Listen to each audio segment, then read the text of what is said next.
I am the greatness and goodness of the Father. I am the wisdom and kindness of the Mother. I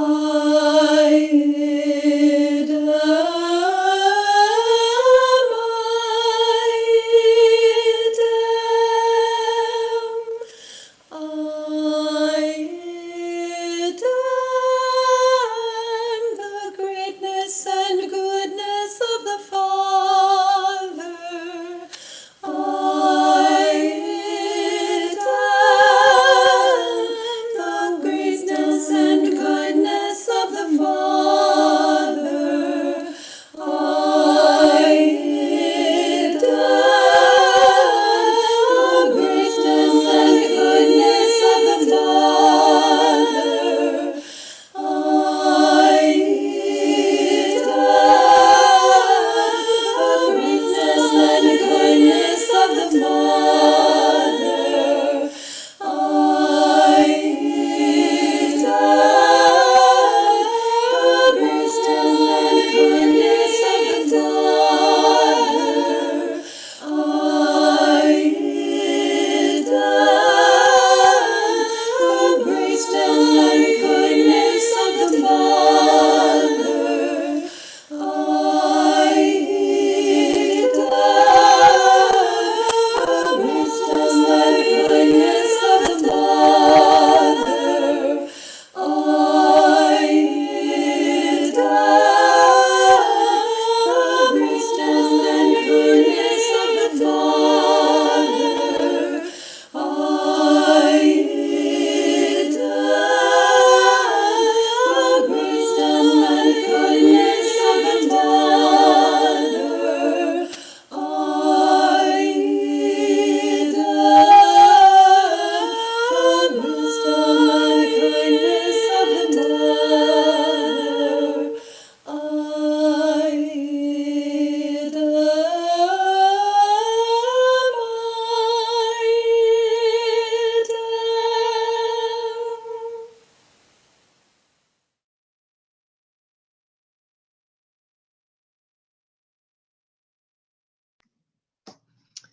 Good morning.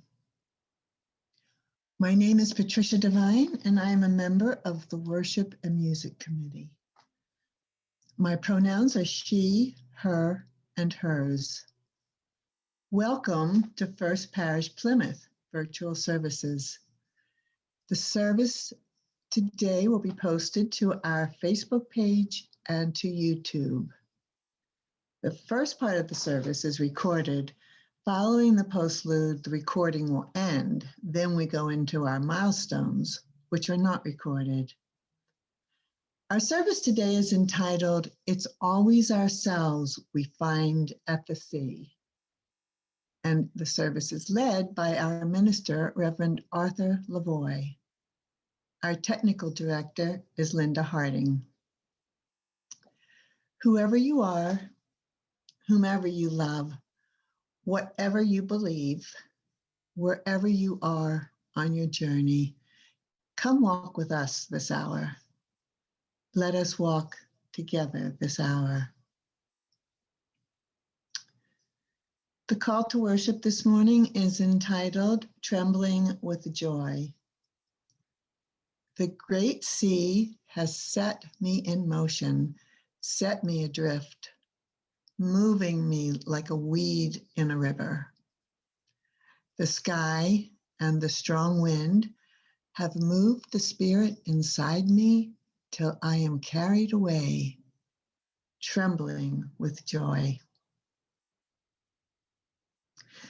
We will now go to our opening hymn, Touch the Earth, Reach the Sky.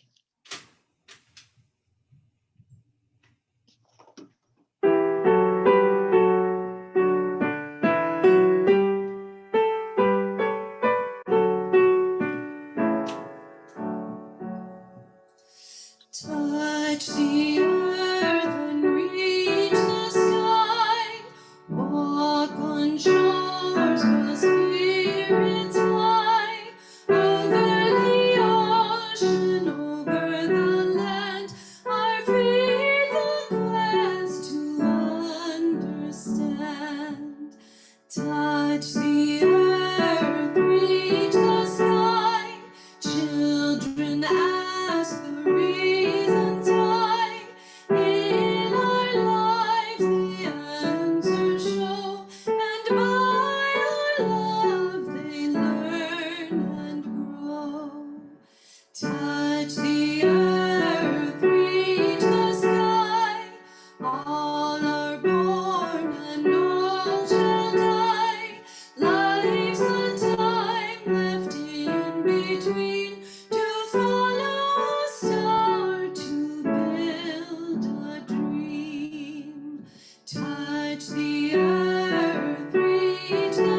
Good morning.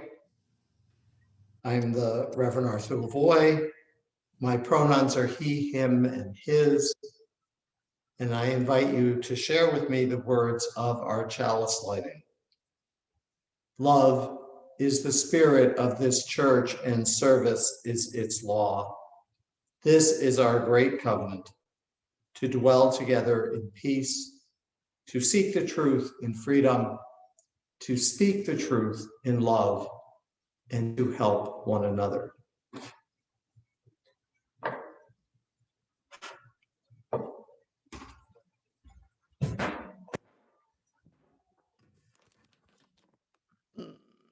So, I want to talk to us a bit this morning about slavery.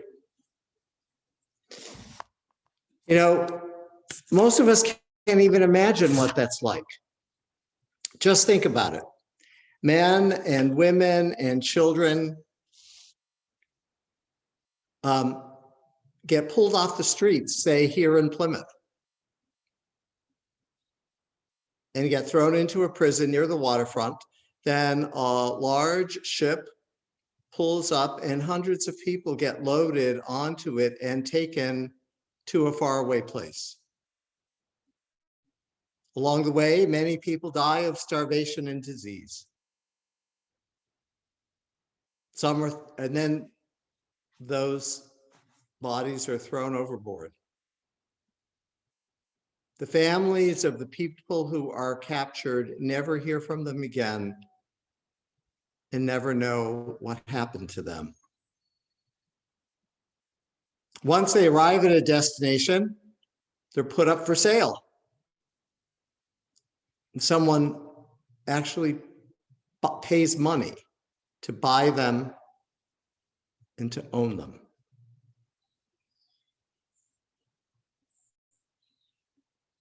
It's hard for us today to imagine one person thinking that they own another person. But that's what happened here.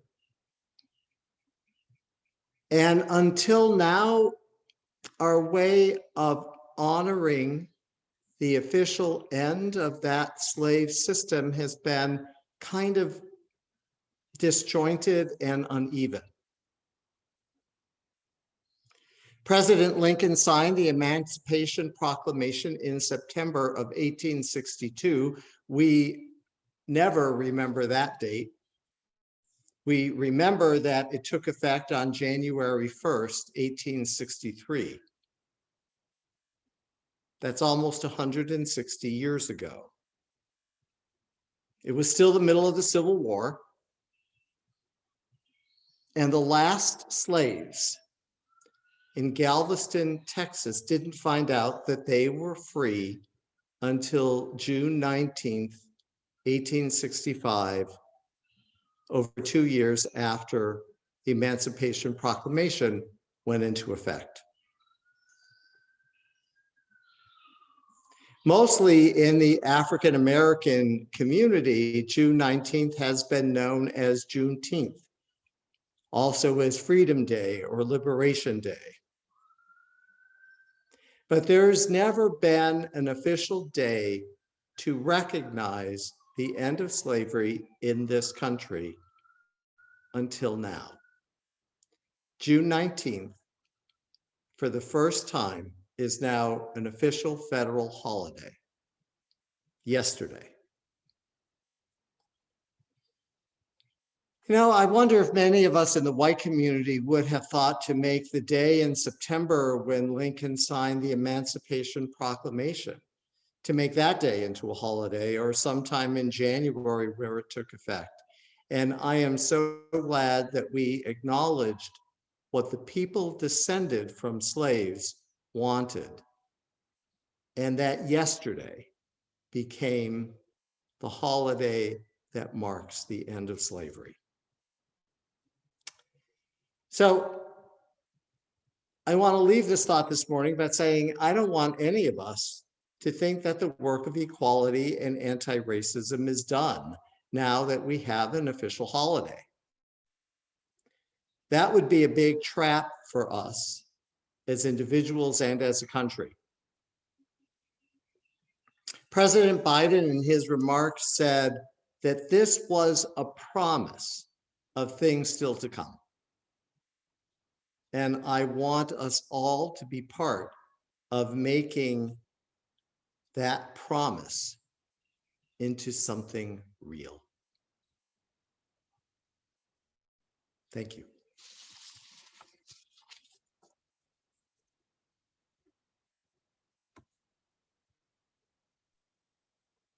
For our summer solstice ritual, we are going to make a mandala. And during the moments when I call the quarters and say, "We bid you hail and welcome," please repeat after me.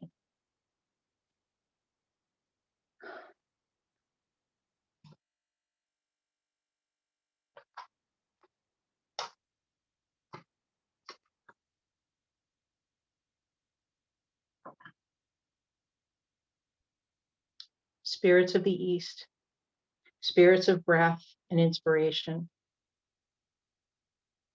of warm air breezes, warm breezes scented by the ocean, backyard fires and summer blossoms, I call you and invite you to join our rite. Share your qualities with us in love and trust. We bid you hail and welcome. Spirit of the South, spirits of transformation and action, of fire, the element of the sun itself, I call on you and invite you to join our rite, to share your qualities with us in love and trust. We bid you hail and welcome. Spirit of the West, spirit of feeling and reflection, of water, of cooling sprinklers and wading pools, of clear lakes and ocean waves, I call on you and invite you to join our rite, to share your qualities with us in love and trust. We bid you hail and welcome. Spirit of the North, spirits of balance and wisdom, of the earth, of vegetable patches and hiking trails, mud pies and the mighty granite below. We call on you and invite you to join our rite, to share your qualities with us in love and trust. We bid you hail and welcome. Sorry. We are here as family on the longest of days. The power of the sun is above us. The power of its heat and strength reminds us of the God, the Lord of the hunt, the King of the forest, and with the goddess, together they create life. In your many names, we honor you and all those who do the work of fathering. Small plants, leaves, and buds growing in the soil. O fiery sun, may your rays of light and warmth bless us with abundance and allow these plants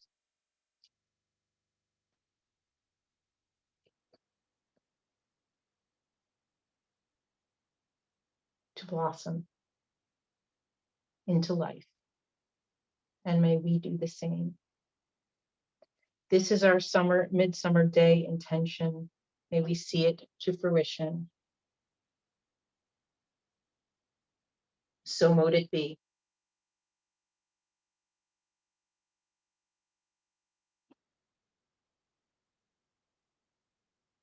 Spirits of the North, the West, the South, and the East, we thank you for your presence and blessing. We bid you hail and farewell. Merry meet, merry part, and merry meet again.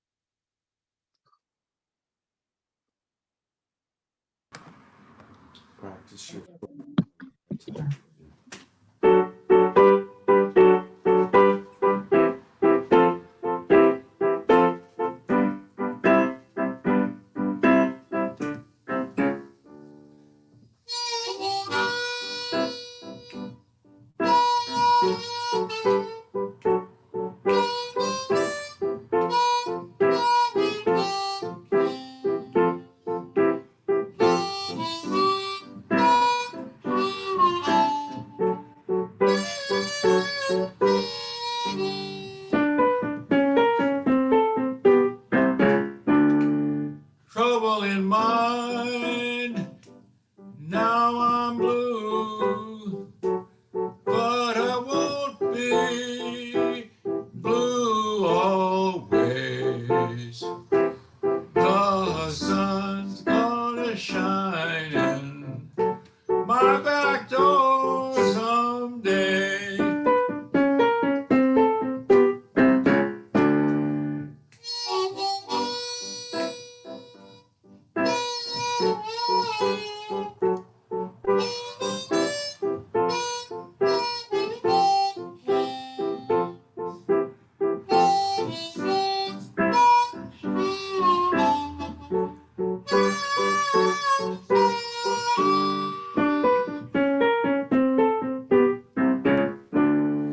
I'm going down to the river. I'm gonna take me my rocking chair.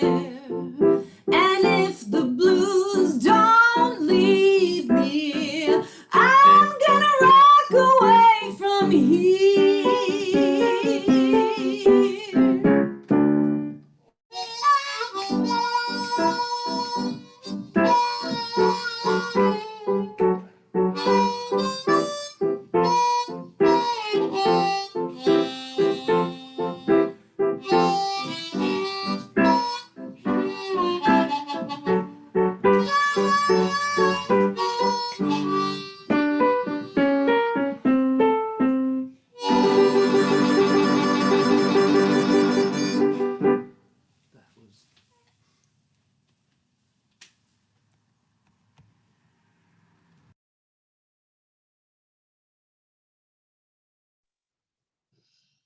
The reading this morning is entitled Summer Meditation.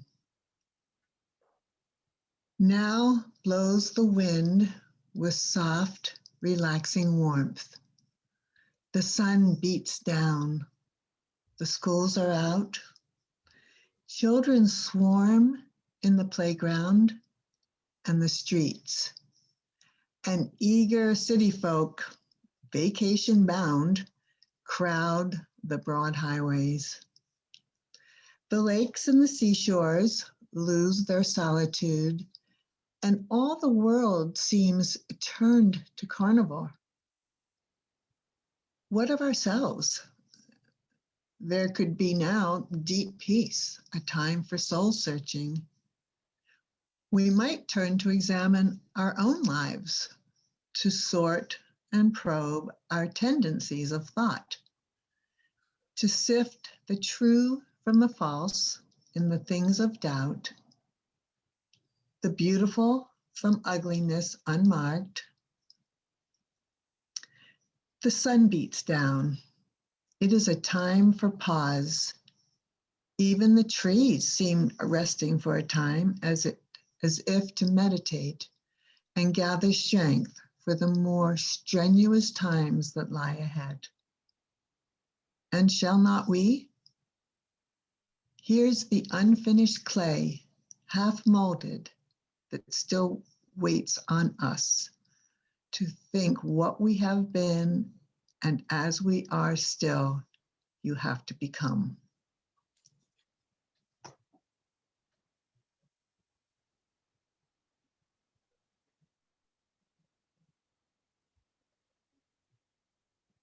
I'm going to start this morning with a poem from E. Cummings. Maggie and Millie and Molly and May went down to the beach to play one day. And Maggie discovered a shell that sang so sweetly she couldn't remember her troubles. And Molly befriended a stranded star whose raised 5 languid fingers were. And Molly was chased by a horrible thing which raced sideways while blowing bubbles. And May came home with a smooth round stone, as small as a world and as large as alone.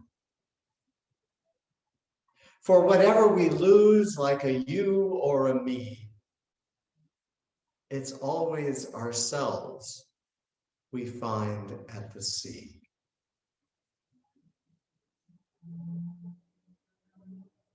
Today is the summer solstice. It's the day with the most hours of daylight in the year. The earth is now tilted in such a way that the northern hemisphere is facing the sun for a longer part of the day.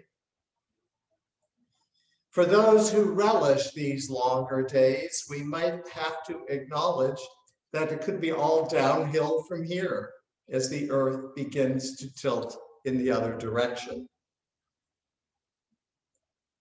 We could have this pessimistic outlook unless we make the most of this precious time, especially this summer. After what we have been through in the last year and a half, it has cost us so much. I have to acknowledge that this was a very complicated service to put together because there's so much going on this weekend. In addition to the solstice, it is Father's Day. And we just had this wonderful father-daughter duet. Thank you, John and Sandy. We're also approaching, we acknowledge Juneteenth and the time for all ages, and we're also approaching the anniversary of the Stonewall riots. And it is LGBTQ Pride Month. And there are a few events happening in the next week here in Plymouth. Each of these is an important marker for people in this congregation. How do we honor all of this complexity in one service, while also acknowledging that it is the last service that Sandy and I will be doing until mid-August, as the summer services are all lay-led. So I have chosen the sea as an apt metaphor for us this morning. As in life, the sea reminds me that though there may be a fairly calm surface, much of the time there is depth and complexity that can't always be seen. As C.E. Cummings writes in his poem, there is something for each of us to find there. Something we seek, perhaps a missing part of ourselves that's been lost. We can sit by the water and laugh and cry. We can go by ourselves or with others. We can look for treasures and admire the sunrise or the sunset. We can feel one with the natural world that we experience with all of our senses all around us.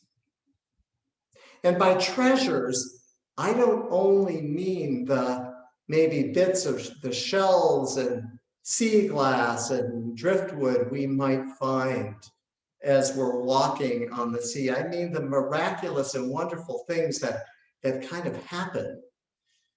I remember one summer on the beach that I go to in Wellfleet, Newcomb Hollow, someone or some group of people had taken all of the detritus, the driftwood and sea glass and seashells and bits of fish netting and buoys and even like garbage, bottles and cans and food containers, and created, there were 3 sculptures along the beach that had been created with all of this stuff. It was amazing to kind of stumble upon them.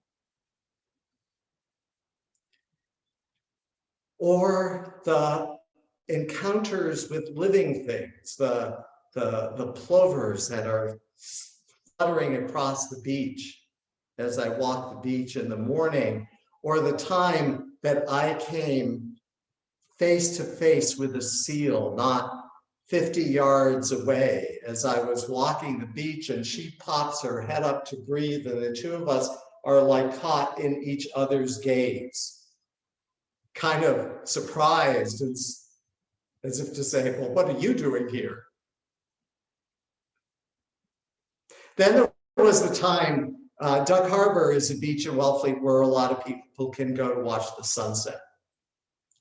And on a clear day, you can see all the way, you can see the tower in Provincetown from Duck Harbor. And my ex-husband, my former husband, Mark, and I used to like to go there when we were in Wellfleet. And we noticed that people were packing like their dinner and were eating dinner on the beach, waiting for the sun to set. So once we decided to pick up some sushi along the way. So we get all set up on the beach. We open our sushi containers, and then all of a sudden, like in the Hitchcock movie, The Birds, the seagulls start lining up on the beach about 10 or 12 feet from our blanket. They just start lining up, and we feel like we are up, they're gonna attack us. So of course we packed everything up and went back to the place we were staying. There was no sunset for us that day.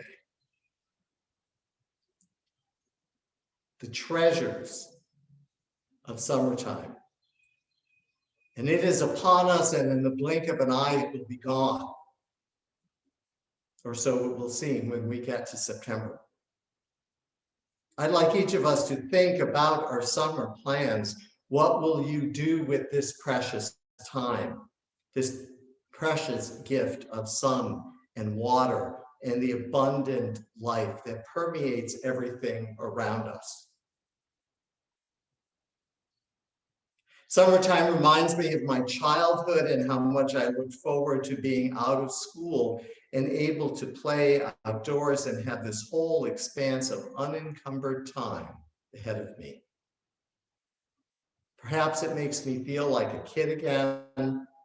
Perhaps, though, it reawakens in me the longing to step out of the routines, commitments, and pressures of the ordinary day and open myself to something different, something that will fill me with life and renew my spirit. And there is nothing for me like the ocean to take me out of ordinary time and bring me to an entirely different realm of existence. I love the mountains and the forest, but for me, there will always be something special, something primal about water in whatever form I find it, especially on the ocean. I love to walk along the shore, sit on the beach and read and journal and think and gaze in awe at the waves and the sun and the sand. My favorite time to go to the beach is early in the morning before the crowds get there. In Wellfleet, the oceanside beaches face east and the sun has just risen. One of the miraculous things about the Outer Cape is that I can also go and watch the sunset, just 2 miles from where I may have watched the sunrise. There aren't many places in the world where you can do that. The seas and oceans of this world have called human beings into deeper exploration since the beginning of time. There has always been something mysterious and unfathomable, something that makes us feel humble. There is more there than we will ever be able to comprehend. And at the same time, it seems that we might find there everything that we need. What is your connection to water, to the sea? What beach treasures, what gifts of wisdom and experience have you found there? What might it be that draws you, that draws us to this sacred source of life over and over again? Do you find solace and peace on the beach, or do the waves roil your spirits? One of the things that I find fascinating about the beach when I go down to Newcomb Hollow is that it is somehow different every time I'm there. Especially after a storm, the wind and the waves have shaped the sand in different ways. Winter storms will take down part of the cliff wall, and I will notice where that erosion happened when I'm there this summer. And there's always something new that's been washed up on the beach as well. The sea and the sand remind us that life is always filled with surprises, some of which we like and some of which we don't. They're reminders that we can't control our destiny nor the course of events, and that the most we can do is be present and engaged with the ongoing cycles of life and love, of mystery and wonder. It is to the sea we go to find something of ourselves that could be lost in the busyness of everyday life. It is to the sea we go to feel the power of all we don't yet know, of mystery and wonder and awe. It is to the sea we go to be called deeper into our beings and then back out again with the cycles of the waves on the sand. It is to the sea we go to honor and celebrate all of life. The Reverend Marnie Harmony, one of my mentors, writes, I say that it touches us, that our blood is seawater and our tears are salt. That the seed of our bodies is scarcely different from the same cells in seaweed, and that the stuff of our bones is like coral. I say that the tide rolls in on us whether we like it or no, and the sands of time keep running their intense course. I say we have to go down into the waves' trough to find ourselves, and then ride her swell until we can see beyond ourselves and into our neighbor's eye. I say that we shall never leave the harbor if we do not hoist the sail. I say that we have got to walk the waves as well as solid ground. I say that anyone who goes without consciousness of this will remain chained to a rusty anchor. May the journey find us worthy. Amen, and blessed be.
What am I trying to do?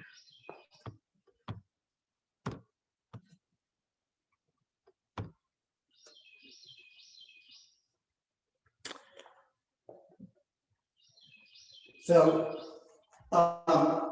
if we were meeting in person today, one of the things that we would be doing is some kind of a ritual at the close of the service about that we call a flower communion, where everyone would bring cuttings or flowers, and we would decorate the whole altar table with those and then give them away.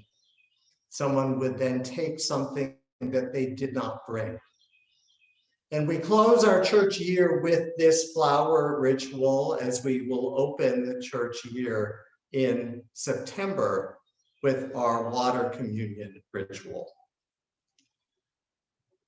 And I thank Karen for sharing this lovely photo of the impatiens on her deck for us this morning as we kind of bring this church year to a close. In spite of all that has happened, it has been a good year for this congregation as you have stepped up and cared for each other. May we all continue to be blessed by each other's presence and by the presence of all that is around us. May we all be grateful, as I am, for everything that you all have given to make things work during this year of COVID, of pandemic, of fear and isolation. We are a blessed people, even in the midst of some of our struggles. And may the blessings be like a ripple in the sea that reaches out beyond ourselves, touches each other's hearts. Amen.